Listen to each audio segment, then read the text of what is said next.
আমার কবরে আমার স্ত্রী আসবে না বাতি জ্বালানোর জন্য।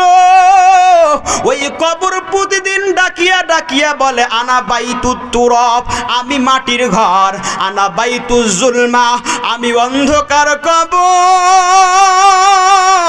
সুতরাং ও কবর পথের যাত্রী, আমার পেটে আসবার আগে এই কবরের বাতি নিয়ে আসো, এই কবরকে আলোকিত করে আসো, এই কবরকে যত ধরনের পোকামাকড় আছে পোকামাকড় মুক্ত করিয়া আসো। ও মুসলমান ভাইরা আমার, না জানি কার জন্য ওই বাঁশবাগানের বাঁশটা রেডি হয়ে গেছে, ওই বাঁশবাগানে বাঁশ তৈরি হয়ে গেছে। না জানি কোন কোম্পানিতে কার জন্য কাফনের কাপড়টা প্রস্তুত হয়ে গেছে, না জানি কার কাফনের কাপড়টা দোকানের মধ্যে চলে আসছে।